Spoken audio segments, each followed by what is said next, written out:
আল্লাহর নবী বলেন একজন জাহান্নামী মানুষ কত বড় হবে তোমরা শোনো। একজন জাহান্নামী মানুষের গর্দানটা এত লম্বা হবে। আল্লাহর নবী ডাক দিয়ে বলেন একজন জাহান্নামী মানুষের গর্দানটা এত লম্বা বানায় দেবে আল্লাহ। একটা দ্রুত গতি সম্পন্ন ঘোড়া, যেই ঘোড়ার কোনো দুর্বলতা নেই, সুস্থ সবল ঘোড়া, এই ঘোড়া ছুটতে পারে বেশি। এই ঘোড়াটা একটানা 3 দিন 3 রাত 72 ঘন্টা যদি ছুটতে থাকে, যতদূর পর্যন্ত ঘোড়াটা ছুটে যাবে একজন জাহান্নামী মানুষের গর্দান আল্লাহ পাক কতটা বড় বানাইয়া দেবে। আপনি অবাক হয়ে যান, আল্লাহ করবেন কি সেদিন। নবীর সাহাবের বলেন নবী এত বড় গর্দান, তাহলে দেহটা কত বড় হবে, ওই লোকটা বসতে গেলে কতটা জায়গা লাগবে। আল্লাহর নবী বলেন ওই লোকটা যদি একবার বসতে চায়, মক্কা থেকে মদিনা পর্যন্ত 400 কিলোমিটার রাস্তা, লোকটা যখন বসবে 400 কিলোমিটার জায়গা সম্পূর্ণ তার একা বসতে লেগে যাবে, এত বড়। আল্লাহর নবী ডাক দিয়ে বলেন সাহাবীরা ওই জাহান্নামী মানুষের একটা একটা দাঁতকে রব্বুল আমিন উহুদ পাহাড়ের মতো লম্বা করে দিবেন। সেখানে যেখানে একটা উহুদ পাহাড়টা এখন বর্তমান লম্বা 8.5 মাইল। আল্লাহু আকবার। নবী আমার বলছেন এত বড় দেহের মানুষ, এই বড় দেহের মানুষটার গায়ের মধ্যে যেই চামড়া থাকবে, আমাদের গায়ে যে পাতলা একটা চামড়া, একটু ভাষা দিলেই চামড়া কেলিয়ে রক্ত বাহির হয়ে যায়। আল্লাহর নবী বলেন জাহান্নামী মানুষদেরকে শাস্তি বোঝানোর জন্য আল্লাহ রাব্বুল আমিন জাহান্নামী মানুষের শরীরে শুধুমাত্র এই চামড়াটা মোটা করবেন 70 গজ, মানে 140 হাত। সাহাবেরা বলে ইয়া রাসূলুল্লাহ এত বিশাল দেহ বানানোর দরকার কি? আল্লাহর নবী ডাক দিয়ে বলেন ওগো সাহাবীরা তোমরা শোনো,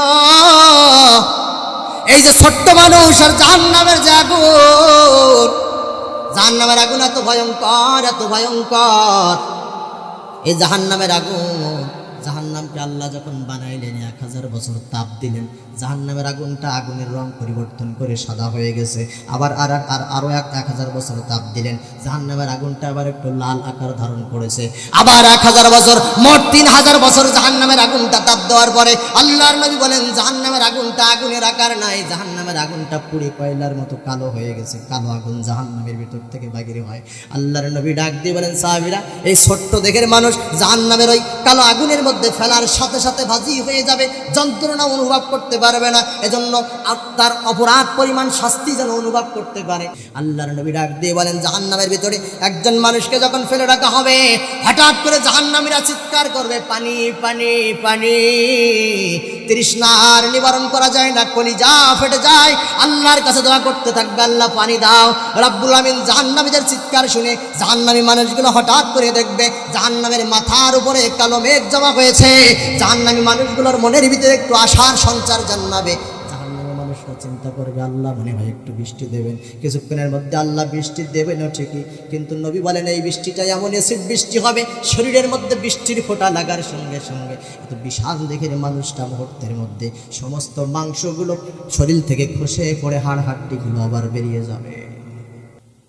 জাহান্নামী মানুষগুলো কিছু সময় পরে চিৎকার করবে আল্লাহ খাবার দাও, খাবার দাও, ক্ষুধার যন্ত্রণায় আর বাঁচি না। রাব্বুল আমিন ফেরেশতাদেরকে বলবেন ফেরেশতারা বালতি নিয়ে জাহান্নামের নিচু এলাকার দিকে ছুটতে থাক।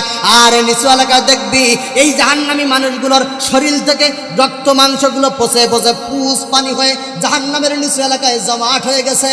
ওখান থেকে বালতি নিয়ে ওই পানিগুলো কাটা আর উত্তপ্ত টকবগে ফুটান্ত রক্ত পুষ মিশ্রিত পানিগুলো নিয়ে জাহান্নামীদের কণ্ঠের ভিতরে ঢেলে দেয়। নবী বলেন বাধ্য হয়ে জাহান্নামী মানুষেরা খাইতে থাকবে, কিন্তু খাওয়ার পরে অবস্থা কি হবে? এক ঢোক পেটের মধ্যে নেওয়ার সাথে সাথে আল্লাহর নবী বলেন এত বিশাল দেহের মানুষটার পেটের ভিতরের সমস্ত নাড়ি ভুঁড়িগুলো সব গলে পচে পিছনের রাস্তা দিয়ে বাহির হয়ে যাবে। আবার জাহান্নামীরা চিৎকার করবে আল্লাহ ক্ষুধার যন্ত্রণায় নিবারণ হয় না। আল্লাহ ডাক দিয়ে বলে ফেরেশতারা এবার তোরা ওই গাছটার কাছে যা, জাহান্নামের আগুনের ভিতরে আমি একটা গাছ তৈরি করে রেখেছি। আল্লাহ কোরআনের মধ্যে বলছেন ইনদা শাজারাতে যাক্কুম, যাক্কুম নামক একটা বৃক্ষ জাহান্নামের আগুনের মধ্যে আমি আল্লাহ তৈরি করে রেখেছি। এই গাছটা জাহান্নামের আগুনের ভিতর থেকে জন্ম নেয়, দুনিয়ার কোথাও পাওয়া যায় না। সাহাবীরা বলে ইয়া রাসূলুল্লাহ এই গাছটা কেমন গাছ?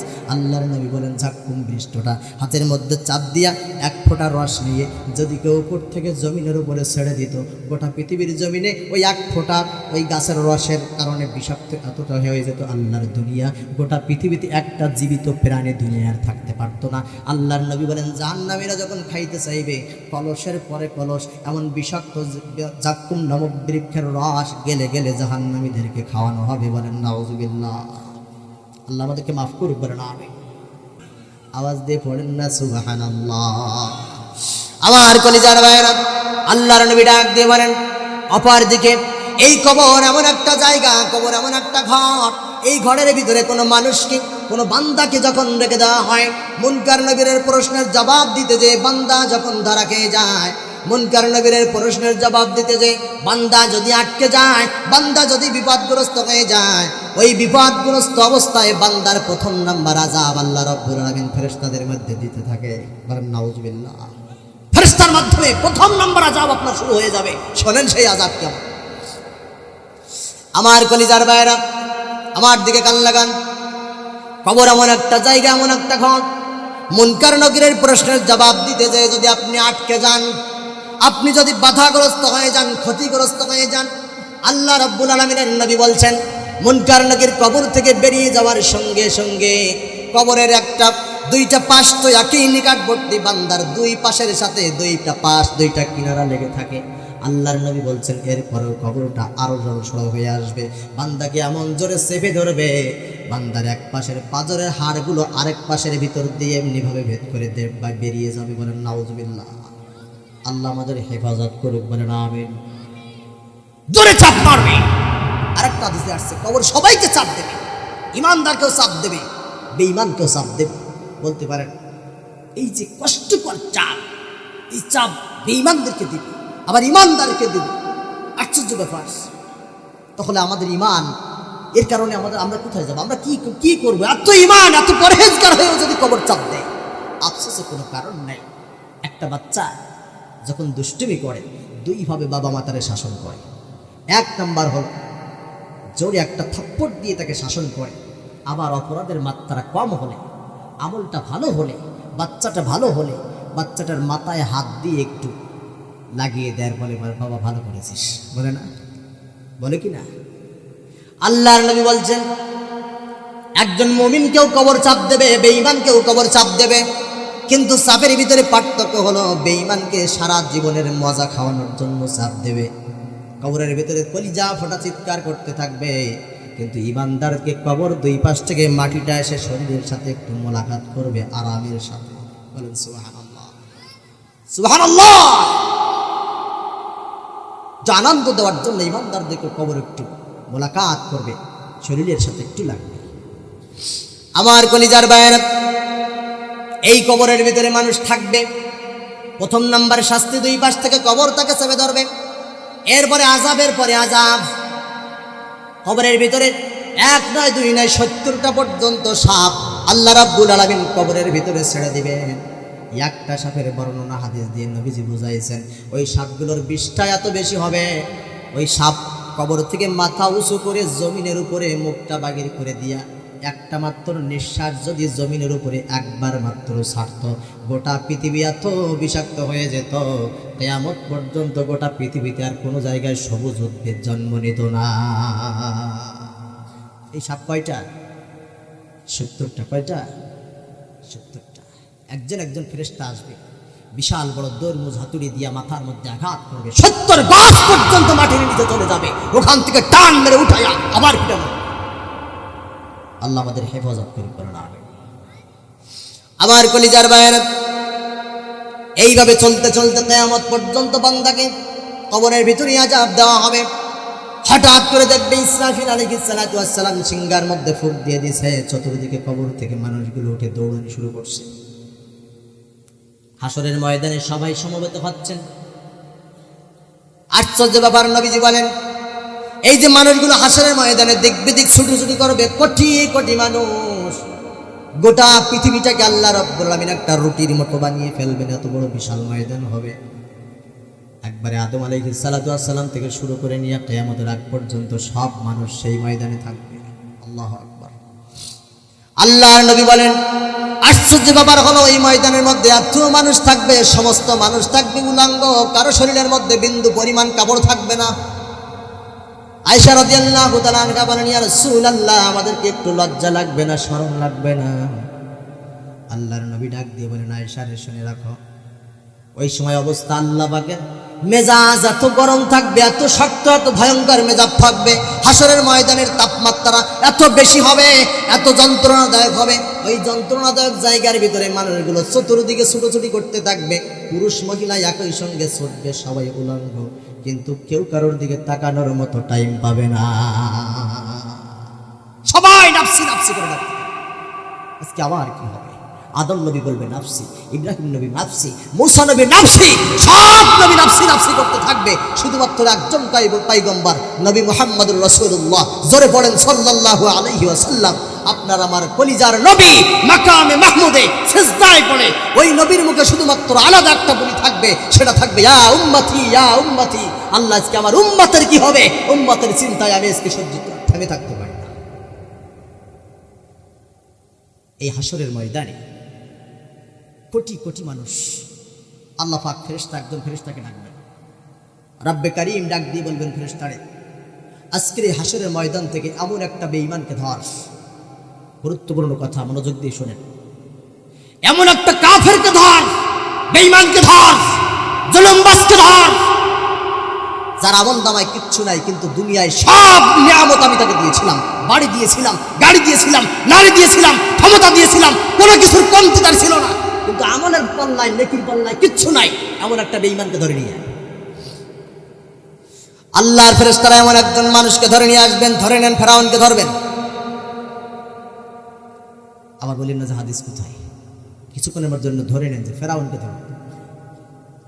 এই ফেরাউন মার্কে একজন মানুষকে ধরা হবে, আল্লাহর সামনে হাজির করা হবে। নবী বলেন, এবার আল্লাহ ফেরেশতাদেরকে অর্ডার করবেন, যে ফেরেশতারা এই লোকটাকে এবার ধরে তার মাথার চুল গর্দানের নিচে ধরে, পায়ের নলায় ধরে একবারে জোরে ছুড়িয়ে জাহান্নামের মধ্যে নিক্ষেপ কর। বিচার কিন্তু এখনো হয় নাই, শুরু হয়নি বিচার এখনো। আল্লাহর ফেরেশতারা, আল্লাহ পাক অর্ডার করতে দেরি হবে, হুকুম পালন করতে দেরি হয় না, মুহূর্তের মধ্যে লোকটারে জাহান্নামের ভিতরে ছুঁড়ে ফেলে দেবেন। আল্লাহ রাব্বুল আলামিন সামান্য সময় পরে বলবেন, তাড়াতাড়ি ওরে উঠাই নিয়ে আয়, আর দরকার নেই। আল্লাহর ফেরেশতারা উঠাই নিয়ে আসবেন। ফেরেশতারা আশ্চর্য হয়ে যাবে, আল্লাহ করলেন কি? আল্লাহ রাব্বুল আলামিন ওই বান্দাকে দাঁড় করাবেন, স্মৃতিশক্তি সম্পূর্ণ তারে ফিরাই দিবেন, শরীরটা সুস্থ করে দিবেন, কোনো চিন্তা এখন মনের ভিতরে আর নাই। রব্বে কারীম এবার ডাক দিয়ে বলবেন, ও কাফের বান্দা, সারা জীবন দুনিয়ায় তোরে ক্ষমতা দিলাম, গাড়ি দিলাম, নারী দিলাম, বাড়ি দিলাম, কিন্তু আমল নামায় এত ফকির, তোর আমল নামায় কিচ্ছু নাই। এই বান্দা, তোরে তো কোনো নিয়ামতের আমি কমতি করি নাই, সব নিয়ামত তোকে দিয়েছিলাম। তুই আমার সামনে দাঁড়ায় একটা নিয়ামতের কথা একটু বল যে আল্লাহ এই নিয়ামতটা তুমি আমার দিছি। হাদিসের মধ্যে আর আল্লাহ নবী ডাক দিয়ে বলেন, ওই লোকটা সব নিয়ামত যারে আল্লাহ দিয়েছেন আল্লাহর সামনে দাঁড়ায় বলবে, আল্লাহ, মাত্র 2 সেকেন্ড জাহান্নামের আগুনের মধ্যে থাকার কারণে আমার অবস্থা এমন হয়েছে, সারা জীবনের সব নিয়ামতের কথা আমি আল্লাহ ভুলে গিয়েছি, আমার কিচ্ছু মনে নাই, কিচ্ছু মনে নাই, কোথায় ফেলছো? নবী আমার ডাক দিয়ে বলেন, এমন সময় জাহান্নাম হা হা করতে করতে, আওয়াজ করতে করতে হাসরের ময়দানের দিকে আসবেন। কি আসবেন? কি আসবেন? আমার দিকে কান লাগান। জাহান্নাম ভয়ঙ্কর গর্জন করতে করতে হাসরের ময়দানের দিকে ছুটে আসবেন। আল্লাহর নবী বলছেন, ওই দিন আল্লাহ পাক রব্বুল আমিন জাহান্নামের একটা গর্দান দিবেন, জাহান্নামের একটা মাথা দিবেন, জাহান্নামের 2টা হাত থাকবে, জাহান্নামের 2টা চোখ থাকবে, জাহান্নামের একটা জবান থাকবে। এক কথায় নবী বলেন, জাহান্নামের আল্লাহ পাক রব্বুল আমিন ওই দিন একটা আকৃতি দান করবেন। জাহান্নাম চোখ দিয়ে হাসরের মাঠে মানুষগুলো দেখতে পাবে, কান দিয়ে মানুষগুলোর কথাবার্তা শুনতে পাবে, পা দিয়ে জাহান্নাম হেঁটে হেঁটে হাসরের ময়দানের দিকে এগোইতে থাকবে আর আসতে থাকবে, আর আল্লাহর কাছে বলতে থাকবে, আল্লাহ আর দেরি কেন, বিচার করো, আর তোমার ওয়াদা মতো জাহান্নামের ভিতরে মানুষগুলোকে তুমি ফেলতে থাকো। রব্বুল আলামিন বিচার করবেন একটা একটা করে, আর জাহান্নামের ভিতরে মানুষগুলোকে ফেলতে থাকবেন। ততই জাহান্নাম গর্জন করতে থাকবেন আর বলবেন, হাল মিম মাজিদ, হাল মিম মাজিদ, হাল মিন মাজিদ, এখনো তো আমার ভিতরে জায়গা আছে, হাসরের ময়দানে তো এখনো মানুষ আছে, আর কারা আসবে তাদেরকে দ্রুত আমার ভিতরে ফেলে দাও। রব্বুল আলামিন দেখবেন হাসরের ময়দানে জাহান্নামে দেওয়ার মতো আর কোনো মানুষ নাই, সবাইকে জাহান্নামে দেওয়া হয়েছে। জাহান্নাম টকবক করে ফুটতেছে। আল্লাহ রাব্বুল আলামিন জাহান্নামকে থামানোর জন্য, জাহান্নাম যাতে করে হাসরের ময়দান পর্যন্ত আসতে না পারে, এজন্য আল্লাহ পাকের কুদরতি পা মুবারক জাহান্নামের পিঠের উপরে রাখবেন। জাহান্নামের পিঠের উপরে আল্লাহর পা মুবারক রাখার সঙ্গে সঙ্গে জাহান্নাম বলবে দ্যাটস এনাফ, যথেষ্ট, আমি শান্ত হয়ে গেছি, আর দরকার নেই। এবার শোনো, জাহান্নামে যাদেরকে দেবে তারা কেমন হবে। নবীর সাহাবীরা বলেন, ইয়া রাসূলুল্লাহি, আল্লাহ পাক যাদেরকে জাহান্নামে দেবে, এই জাহান্নামে মানুষগুলো কেমন হবে আমাদেরকে একটু বলেন। বলবো ইনশাআল্লাহ। জাহান্নামী মানুষরা কেমন হবে, তাদের আকৃতি কেমন হবে, চেহারা কেমন হবে, সব সুন্দর হয়েছে। আমার কলিজার ভাইয়েরা, আল্লাহর নবী বলেন একজন জাহান্নামী মানুষ কত বড় হবে তোমরা শোনো। একজন জাহান্নামী মানুষের গর্দানটা এত লম্বা হবে। আল্লাহর নবী ডাক দিয়ে বলেন একজন জাহান্নামী মানুষের গর্দানটা এত লম্বা বানায় দেবে আল্লাহ। একটা দ্রুত গতি সম্পন্ন ঘোড়া, যেই ঘোড়ার কোনো দুর্বলতা নেই, সুস্থ সবল ঘোড়া, এই ঘোড়া ছুটতে পারে বেশি। এই ঘোড়াটা একটানা 3 দিন 3 রাত 72 ঘন্টা যদি ছুটতে থাকে, যতদূর পর্যন্ত ঘোড়াটা ছুটে যাবে, একজন জাহান্নামী মানুষের গর্দান আল্লাহ পাক কতটা বড় বানাইয়া দেবে। আপনি অবাক হয়ে যান, আল্লাহ করবেন কি সেদিন। নবীর সাহাবের বলেন, নবী এত বড় গর্দান, তাহলে দেহটা কত বড় হবে, ওই লোকটা বসতে গেলে কতটা জায়গা লাগবে। আল্লাহর নবী বলেন ওই লোকটা যদি একবার বসতে চায়, মক্কা থেকে মদিনা পর্যন্ত 400 কিলোমিটার রাস্তা, লোকটা যখন বসবে 400 কিলোমিটার জায়গা সম্পূর্ণ তার একা বসতে লেগে যাবে, এত বড়। আল্লাহর নবী ডাক দিয়ে বলেন, সাহাবীরা, ওই জাহান্নামী মানুষের একটা একটা দাঁতকে রব্বুল আমিন উহুদ পাহাড়ের মতো লম্বা করে দিবেন। সেখানে যেখানে একটা উহুদ পাহাড়টা এখন বর্তমান লম্বা 8.5 মাইল। আল্লাহু আকবার। নবী আমার বলছেন এত বড় দেখের মানুষ, এই বড় দেখের মানুষটার গায়ের মধ্যে যেই চামড়া থাকবে, আমাদের গায়ে যে পাতলা একটা চামড়া, একটু ঘষা দিলেই চামড়া কেলিয়ে রক্ত বাগির হয়ে যায়।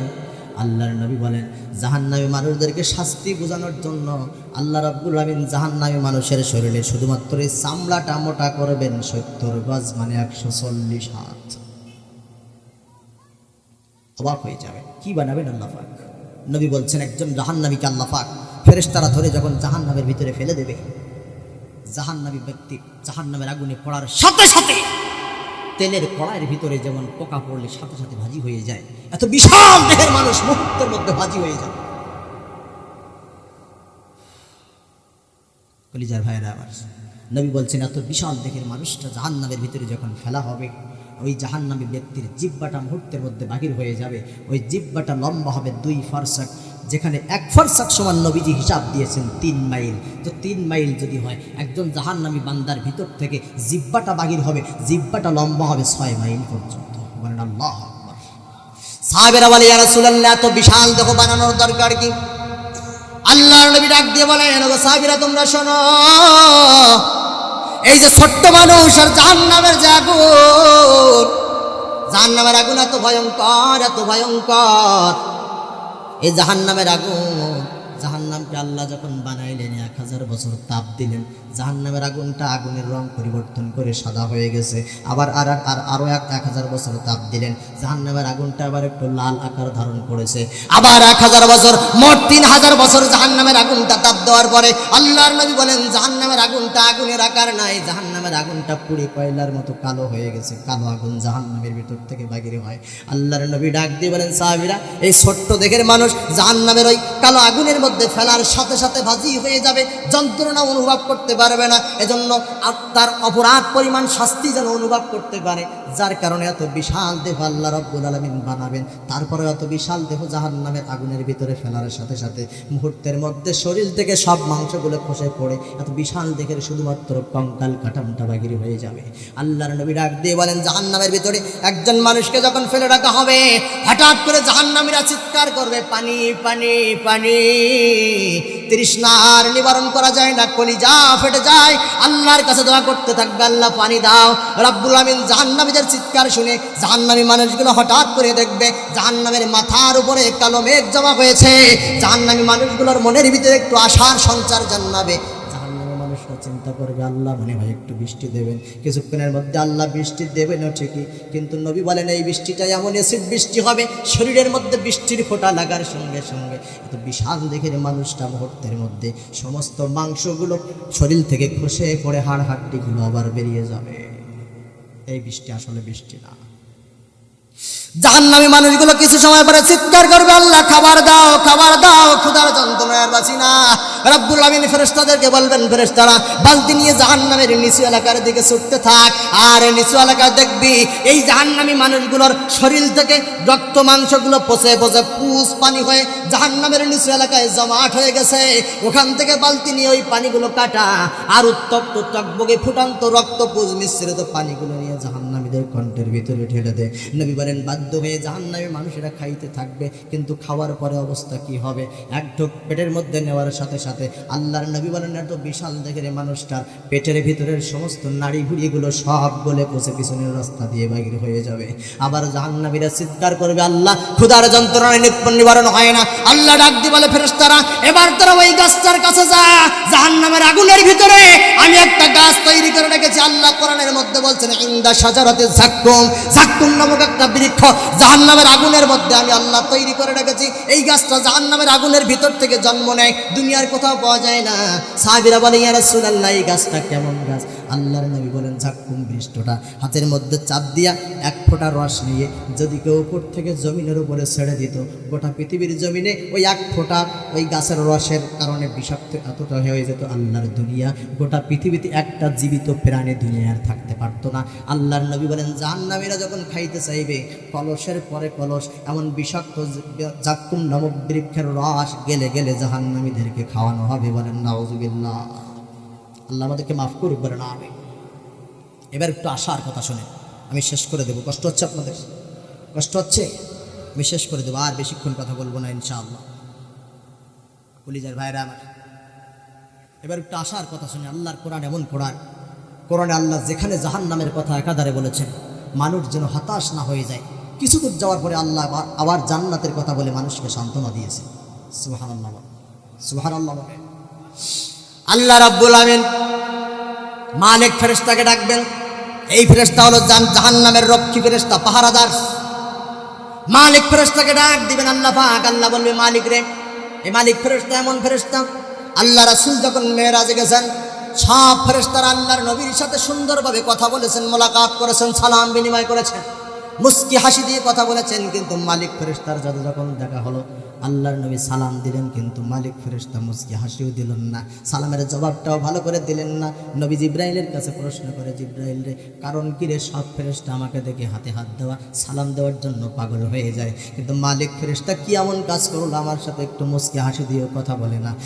জিব্রাইল আলাইহিস সালাম ডাক দিয়ে বলে ইয়া রাসূলুল্লাহ আফসোস করেন না, মালিক ফেরেশতাকে সৃষ্টির পরে যেই দিন থেকে জাহান্নামের রক্ষী ফেরেশতা হিসেবে আল্লাহ রাব্বুল আলামিন নিয়োজিত করেছেন, যেই ফেরেশতাকে সৃষ্টির পরে মুখ থেকে যার হাসি ফুরাতো না, হাসি ছাড়া কারোর সাথে কথা বলতো না, মুস্কি হাসি দিয়ে সারাক্ষণ কথা বলতো, কিন্তু জাহান্নামের রক্ষী ফেরেশতা যেই মাত্র আল্লাহ তাকে বানাইছেন, আল্লাহ পাক রব্বুল আলামিন এই দায়িত্ব দেওয়ার পরে জাহান্নামীদের আযাব দেখে মালিক ফেরেশতা এতটা দুর্বল আর মানসিকভাবে ভেঙে পড়েছেন, মালিক ফেরেশতার মুখে তারপর থেকে আমরা আর কোনোদিন হাসি দেখতে পাই নাই, আর কোনো হাসি তার মুখে নাই।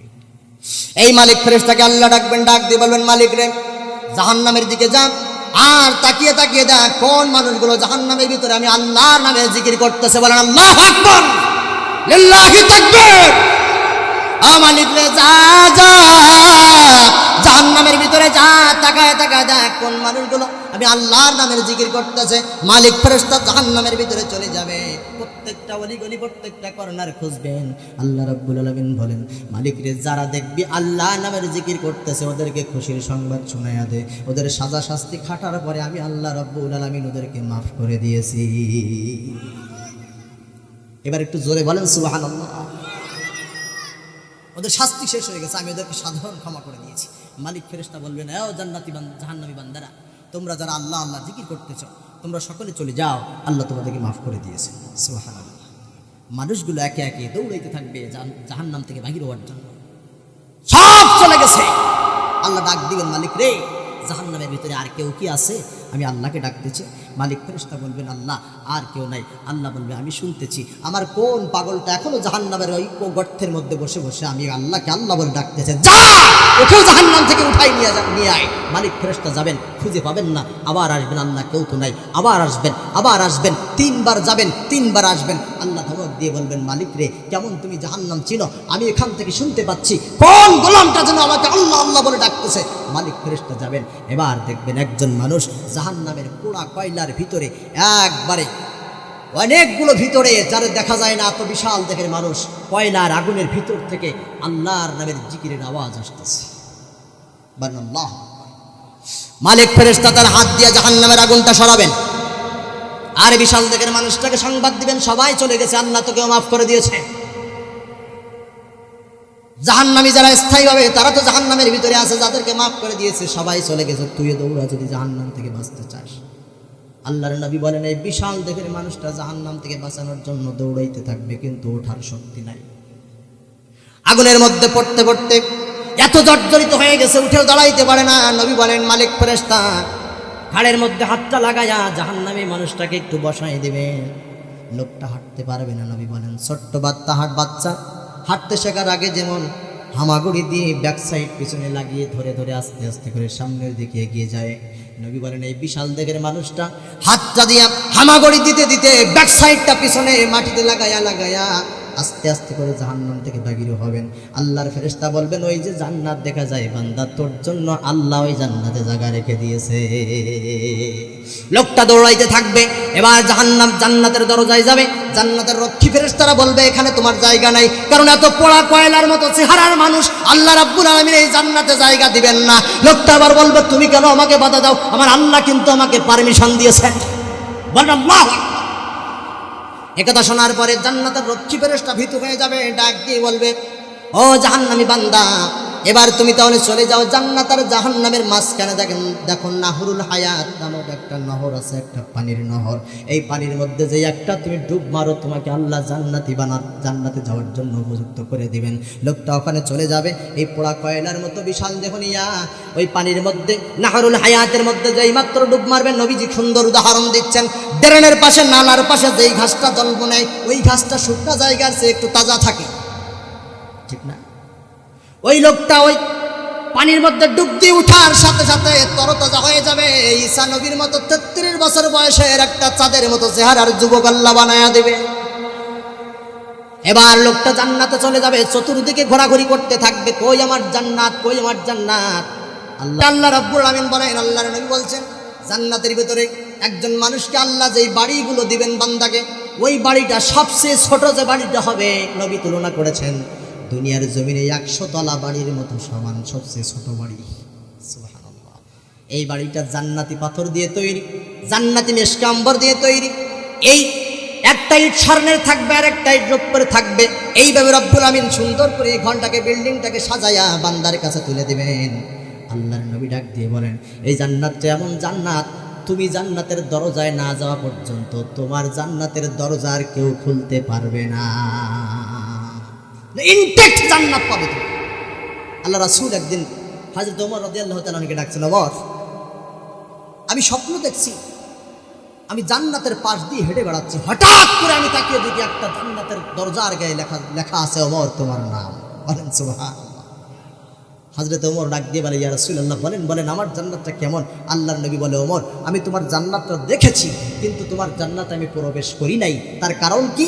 কারণ হলো আমি নবী, তোমার আগে যদি তোমার জান্নাতে ঢুকে পড়ি, তাহলে যদি তোমার মনে একটু খারাপ লাগে, এজন্য আমি নবী তোমার আগে তোমার জান্নাতে যেতে চাই নাই। বলেন আল্লাহু আকবার। জান্নাত, ইনটেক্ট জান্নাত, আপনার জান্নাতের চাবি আপনি খুলবেন। নবী ডাক দিয়ে বলেন জান্নাত এমন জান্নাত, সেখানে যা চাইবেন তাই পাইবেন। ও রিক্সা চালক ভাই, ও দিনমজুর ভাই, ও শ্রমিক ভাই, গরিব মানুষ, টেনশন করার কোনো কারণ নাই। দুনিয়ায় যারা মানুষের গোলামি করেন, মানুষের সেবা করেন, খেদমত করেন, খাদেমের দায়িত্ব পালন করেন, চিন্তা করার কোনো কারণ নাই। ঈমান যদি ভালো হয়, আল্লাহ যদি আপনাকে জান্নাত দেয়, নবী ডাক দিয়ে বলছেন জান্নাতের ভিতরে একজন রিক্সা চালক, ঠেলা চালক, কৃষক, দিনমজুরও যদি যায়, জান্নাতে যাওয়ার পরে আল্লাহ রাব্বুল আলামিন ওই বান্দার জন্য সর্বনিম্ন 80,000 খাদেম পাঠাইয়া দিবে। কত হাজার? 80,000। 80,000 খাদেম থাকবে। নবীজি এই খাদেমদের উদাহরণ দিচ্ছেন, দৃষ্টান্ত দিচ্ছেন। এই খাদেমগুলো থাকবে সব ছোট্ট অল্প বয়স্ক বাচ্চারা। এই বাচ্চাদের সৌন্দর্য, চেহারা, এদের ব্যবহার এত সুন্দর হবে। আল্লাহর নবী বলছেন এই বাচ্চারা যখন তোমার সামনে দিয়ে জান্নাতে হেঁটে বেড়াবে, তুমি যেন দেখতে পাবে জান্নাতের ভিতরে মণিমুক্তা ছড়িয়ে ছড়িয়ে পড়তেছে। সুবহানাল্লাহ। নবী ডাক দিয়ে বলেন 1 নয় 2 নয় 70টারও বেশি হুর থাকবে জান্নাতের ভিতরে তোমাকে খেদমত করার জন্য। আল্লাহর নবী বলছেন একজন জান্নাতি মানুষ জান্নাতি সোফার উপরে আরাম করে বসে আছেন, হঠাৎ করে একজন হুর পিছন থেকে হাত লাগাবে ঘাড়ের মধ্যে, গর্দানে হাত লাগানোর পরে ওই জান্নাতি বান্দা একটু নজর করে দেখবে একটা সুন্দর সুচ্ছির মহিলা। আল্লাহর নবী বলেন জান্নাতি মানুষের চেহারাটা এত সুন্দর হবে, জান্নাতি মহিলা জান্নাতি হুরের পায়ের নলাটা এত পরিষ্কার বানায়া দিবেন। শুধুমাত্র পায়ের নলার দৃষ্টান্ত দিয়েছেন, বাকিগুলো তাহলে কেমন হবে? পায়ের নলার ভিতরে নবী বলেন এত উজ্জ্বল দৃষ্টান্ত, নুরানি আলো পায়ের নলা দিয়েও বাগির হতে থাকবে। 70 পর্দা কাপড় ভেদ করেও একজন জান্নাতি মানুষ তার হুরের পায়ের নলা দেখতে পাবে। একজন জান্নাতি হুরের দিকে জান্নাতি মানুষ যেই মাত্র নজর দিয়া জান্নাতি হুরের চেহারার দিকে তাকাবে, আল্লাহর নবী ডাক দিয়ে বলেন আয়নার দিকে তাকাইলে যেমন চেহারাটা আয়নার ভিতরে সুন্দর দেখা যায়, জান্নাতি হুরের গালের ভিতরে জান্নাতি মানুষ তার নিজের চেহারা দেখতে পাবে। সুবহানাল্লাহ। নবী বলেন যা চাইবা সেখানে চাওয়ার সাথে সাথে পেয়ে যাওয়া। আল্লাহ রাসূল বলছেন একজন মানুষ বসে থাকবে, হঠাৎ করে দেখবে মাথার উপর দিয়ে বিশাল বড় বাস পাখি, উট পাখি উড়ে চলে যাচ্ছে, উট পাখি চলে যাচ্ছে। এই উট পাখি তো বিশাল দেহের হয়, লোকটা মনে মনে তামান্না করবে হারে দুনিয়া এত কষ্ট করলাম, এই উট পাখি যদি একটু খাইতে পারতাম। নবীজি বলছেন এই লোকটার মনের ভিতরে এই তামান্না আসতে দেরি হবে, সাথে সাথে সে দেখবে উট পাখিটা তেল মশলা দিয়ে ভনা হয়ে একবারে প্লেটে করে লোকটার সামনে হাজির হয়ে গেছে।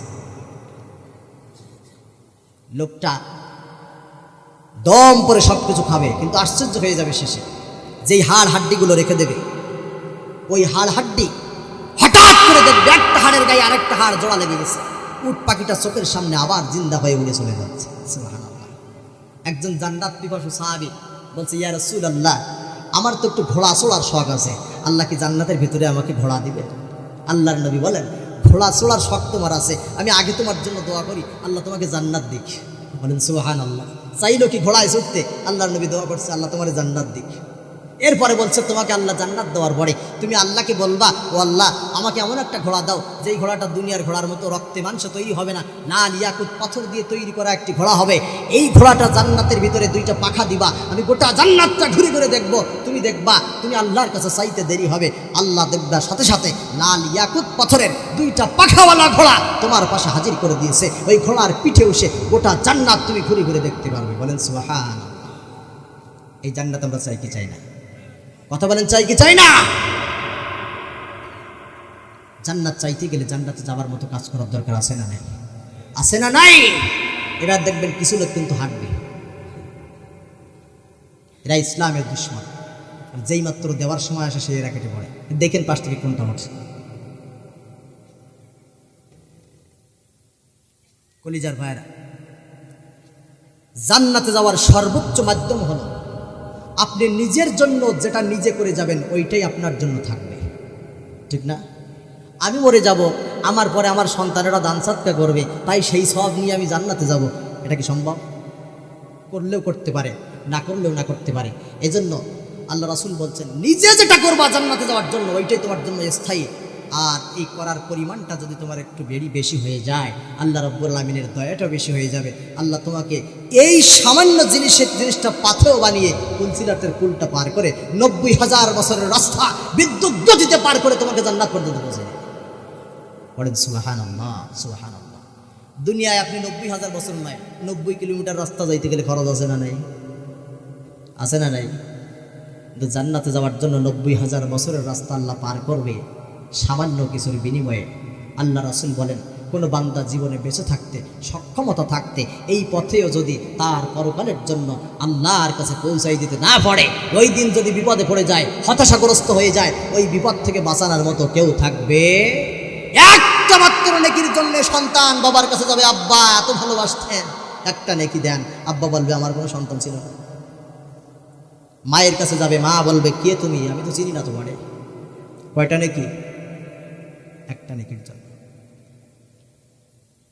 সেই দিন আপনাকে আমাকে পার করার জন্য, আপনার আমার জীবদ্দশায় বেঁচে থাকা অবস্থায় যেটা ওই 90,000 বছরের রাস্তা পার হয়ে যাওয়ার জন্য আপনি আমি পাঠিয়েছি, আল্লাহ পাক দেখবেন হঠাৎ করে এইটারে আপনার সামনে হাজির করে দেবে।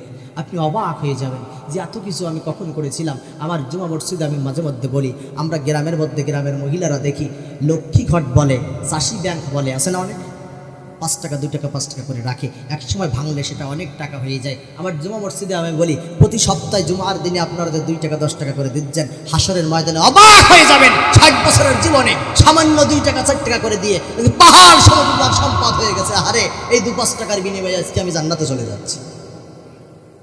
সুবহানাল্লাহ, সুবহানাল্লাহ। কলিজার ভাইয়েরা আমার, জাহান্নামের ভয়াবহ আযাবের কথা বললাম।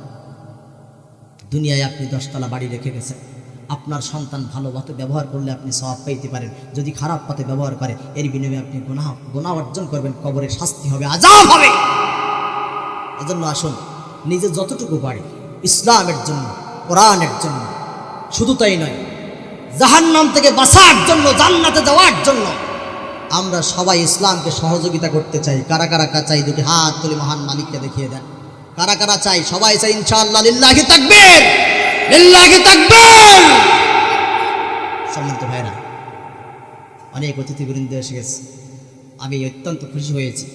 ভাইরা আজকে যে কাজ করেছেন, তারা এসে সোজা মাহফিলের প্যান্ডেলে বসে গেছে। আলহামদুলিল্লাহ, আলহামদুলিল্লাহ বলেন। আমাদের নেতাগুলো এমন হোক, নেতাগুলো এমন হোক যারা আলেমদের সম্মান করবে। তারা চাইলে ইচ্ছা করলে বলতে পারতো যে হুজুরের আলোচনা একটু বন্ধ থাক। ঐতিহ্যবাহী ঘোনার দাঁড়া জামে মসজিদের উদ্যোগে 23তম বাৎসরিক ওয়াজ মাহফিল। আজকের মাহফিলের সুযোগ্য সম্মানিত সভাপতি, আজকের মাহফিলের সম্মানিত প্রধান অতিথি, বিশেষ অতিথিবৃন্দ, আজকের জলসার প্রধান আকর্ষণ, তিনিও আমাদের মাঝে উপস্থিত হয়েছেন। আলহামদুলিল্লাহ বলে মন খুলে তিনি আপনাদেরকে কথা শোনাবেন।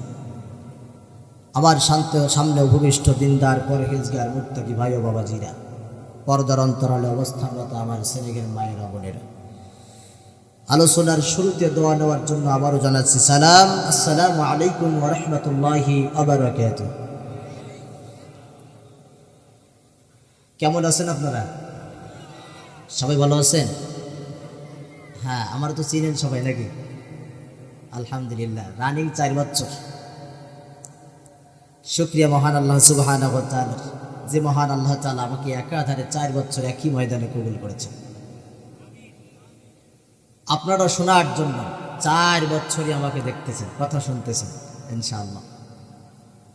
আসুন, যে মহান মুনিব আপনাকে আমাকে এত ভালোবাসলেন, যে মহান আল্লাহ তাআলা চাইলেই এই মুহূর্তে তিনি আপনাকে আমাকে এই জান্নাতের প্যান্ডেলে না বসিয়ে আল্লাহ ইচ্ছা করলে রাস্তাঘাটে ঘুরাইতে পারতেন না? পৃথিবীর সর্বশ্রেষ্ঠ নিকৃষ্ট জায়গা বাজার, এখানে এখন শত শত মানুষ আছে না নাই?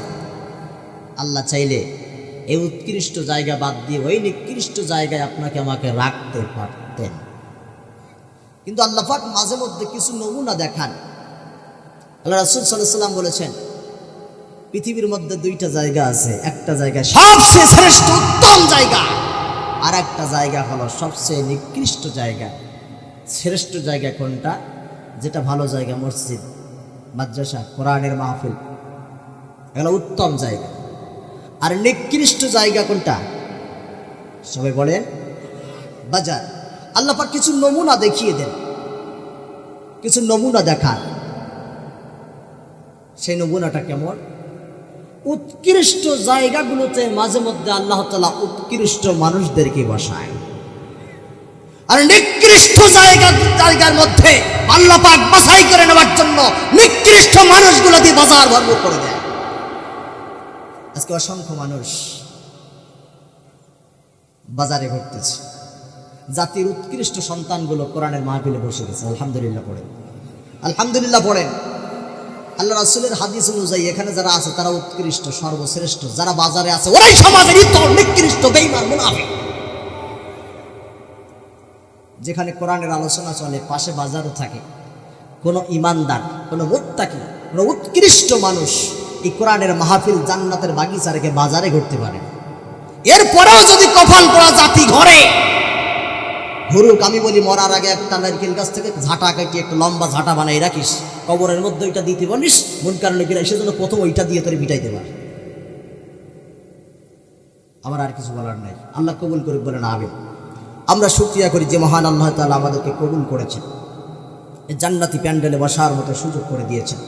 আসুন হৃদয়ের সবটুকু ভালোবাসা উজাড় করে দিয়ে সেই মহান রবের দরবারে শুকরিয়া আদায় করি, বলি আলহামদুলিল্লাহ।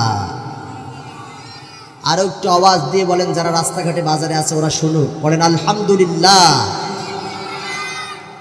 দরুদ ও সালাম বিশ্ব মানবতার মুক্তির দিশারি, সর্বকালের সর্বশ্রেষ্ঠ মহামানব আল্লাহ রাব্বুল আলামিনের সকল সৃষ্টির প্রধান আকর্ষণ, বিশ্ব সবার সভাপতি, গোটা পৃথিবীর জ্যোতি, আলোক বার্তা নবী মুহাম্মদুর রাসূলুল্লাহ। আওয়াজ দিয়ে পড়েন সাল্লাল্লাহু আলাইহি ওয়াসাল্লাম। মাগফিরাত কামনা করছি ওই সমস্ত মর্দে বীর মুজাহিদ ভাইদের, যারা দিনের পরে দিন অক্লান্ত পরিশ্রমের মাধ্যমে প্রয়োজন পড়লে জীবনও দিয়েছেন, রাজপথ রক্ত দিয়ে রঙিন করেছেন, লাল করেছেন, তবু ইসলামের ঝান্ডা ছেড়ে না দিয়ে ইসলামের আলোকে আমাদের পর্যন্ত পৌঁছে দিয়েছেন। আল্লাহ পাক রব্বুল আলামিন তাদের সমস্ত ত্যাগ এবং কুরবানি কবুল করে জান্নাতের সর্বোচ্চ মাকাম দান করুক। সকলে বলেন আমিন, আর জোরে বলেন আমিন। সম্মানিত হাজিরিন, আমরা বসছি কোথায়? কিসের বাগানে? জান্নাতের বাগানে। আবার বলেন কিসের বাগানে? জান্নাতের বাগানে। আমি এই উদাহরণ আগেও দিয়েছি, আবারও একটু দেই যাতে বাইরের মানুষগুলো চলে আসতে পারে, আপনাদের জন্য আরও একটু অভিজ্ঞতা বাড়ে। আমরা যে জান্নাতের বাগানে বসছি, এটা সত্য কথা না মিথ্যা কথা? কথা কার? আল্লাহ রাসূল সাল্লাল্লাহু আলাইহি ওয়াসাল্লাম বলেছেন। কে বলেছেন? কে বলেছেন? রাসূল করিম সাল্লাল্লাহু আলাইহি ওয়াসাল্লাম বলেছেন। যেখানে কোরআন হাদিসের আলোচনা শোনার জন্য মানুষগুলো বসে যায়, কোরআন থেকে হাদিস থেকে খুলে খুলে যখন মানুষ বলতে থাকে, ওই বাগানটা মেহগনিকা বাগান, শিশু বাগান থাকে না, ওই বাগানটা আল্লাহর কাছে জান্নাতের বাগান হয়ে যায়। বলেন সুবহানাল্লাহ। বলতে পারেন যে এটা জান্নাতের বাগান কি করে হয়? বুঝে আসে না। জান্নাতের বাগান কি কয়টা লাইট, প্যান্ডেল, ছোট্ট একটা স্টেজ, এইরকম কি জান্নাতের বাগান হয়? জান্নাতের বাগান ভাই এমন হবে যেমন হলে জান্নাতের বাগান হিসাবে মানায়। পড়েন আল্লাহু আকবার, আর জোরে বলেন আল্লাহু আকবার। তবে এটা জান্নাতের বাগান কি করে হয়? কলিজার ভাইয়েরা আমার, এই প্রশ্নের জবাব আমি নিজেও খুঁজতেছিলাম। হঠাৎ করে কোনো একটা প্রোগ্রামে যাওয়ার জন্য সাতক্ষীরা বাস টার্মিনালে আমি পৌঁছালাম। আমি দেখলাম সাতক্ষীরা বাস টার্মিনালে যাওয়ার পরে সাতক্ষীরা থেকে দুইটা লাইন, একটা যায় খুলনার দিকে আর একটা যায় যশোরের দিকে, ঠিক কিনা? আমি দেখলাম দুইটা রোডের মধ্যে দুইটা গাড়ি দাঁড় করানো, কিন্তু আশ্চর্য ব্যাপার হলো ওই বাসের দরজায় দুইজন মানুষ দুইটা বাসের ভিতরে দাঁড়াইয়া বাসের গায়ে আঘাত করতেছে। একজন বলে খুলনা খুলনা, আরেকজন বলে যশোর যশোর, বলে কি বলে না, কিন্তু জায়গাটা কোথায়? কোথায়? সাতক্ষীরায়। আমি চিন্তা করলাম এরা পাগল হয়ে গেছে নাকি? এরা কি পাগল হয়ে গেছে? সাতক্ষীরার জমিনে দাঁড়াইয়া বলে খুলনা খুলনা, যশোর যশোর, মাথা ঠিক আছে? আমি চিন্তা করলাম কোনো রহস্য তো অবশ্য থাকবে, আর আমার এই প্রশ্নের জবাবটাও আমি হয়তো পেয়ে যাব। আমি কিছুক্ষণের মধ্যে বুঝতে পারলাম সাতক্ষীরায় দাঁড়ায়া খুলনার দিকে বাসের মাথাটা ঘোরায় দিয়ে খুলনা খুলনা বলে, সাতক্ষীরায় দাঁড়ায়া যশোরের দিকে বাসের মাথাটা ঘুরাই দিয়া যশোর যশোর বলে, তার একটা মাত্র কারণ হলো সাতক্ষীরার দিক থেকে খুলনার দিকে মাথা ঘুরাইয়া যেই বাসটা খুলনা খুলনা বলে সাতক্ষীরার জমিনে দাঁড়াইয়া বাসের কন্ট্রাক্টর বারবার ডাকতেছে মানুষদেরকে। এর মানে হলো ওই খুলনার দিকে মাথা ঘুরানো বাসটার মধ্যে যত যাত্রী আসবে আর বসবে, ওই বাসটা যখন চলতে থাকবে চলতে চলতে সব মানুষকে এক সময় খুলনা পর্যন্ত পৌঁছে দেবে। কথা বলেন ঠিক কিনা?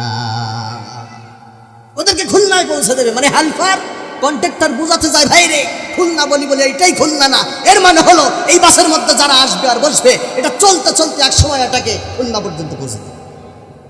ঠিক না? আমি আমার সুন্দর প্রশ্নের জবাব আমি পেয়ে গেলাম, আমি বুঝতে পারলাম কোরআনের মাহফিলে আমরাও বলি এটা জান্নাতের বাগান, কিন্তু এই জান্নাতের বাগান কি করে হলো? কারণ তো আছে। তার কারণ হলো এই জান্নাতের বাগান বাগান বলে আমরা বক্তারা যখন বলি, আমাদের উদ্দেশ্য হলো এই জান্নাতের বাগান নামক এই বাসটার মধ্যে যত যাত্রী আসবে আর বসবে, এই বাসটা কোরআন হাদিসের আলোচনা শুরু হওয়ার মাধ্যমে এই গাড়িটা বাসটা যখন চলতে শুরু করবে, এই জান্নাতের বাগানটা আপনাকে আমাকে আসল জান্নাতের ঠিকানা বলে দেবে। কথা ঠিক কিনা? তাহলে এটা কিসের বাগান? জান্নাতের বাগান। আল্লাহ পাক আমাদেরকে দুনিয়ার কোনো নিকৃষ্ট জায়গায় না বসিয়ে জান্নাতের বাগানে বসাইছেন। আরো একবার কালিমাতের শুকর আদায় করি, বলি আলহামদুলিল্লাহ। আল্লাহর শুকরিয়া আদায় করে কি বান্দা শেষ করতে পারবে? শেষ করতে পারবে? বাহিরের কিচ্ছু দরকার নাই। আপনার 3.5 হাত বডির দিকে একটু তাকান। অনেক মানুষ আছে দুইটা চোখ অন্ধ, আছে না? আল্লাহ আমাদের কয়টা দিয়েছেন? একটা দিলে কি দেখতে পাতাম না? পেতাম? অনেকের একটা নাই, একটা আছে, তারা এক চোখে দেখতে পায় কি পায় না? বাইরে আল্লাহর শুকরিয়া করতে মাথা নত হয়ে যাবে। বাহিরের কিছু দেখার দরকার নাই। নিজের 3.5 হাত বডির দিকে যদি তাকাও, কপালের মধ্যখানে রব্বুল আলামিন দুইটা চোখ দিয়েছেন।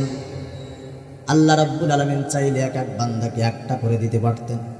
পারতেন কি পারতেন না?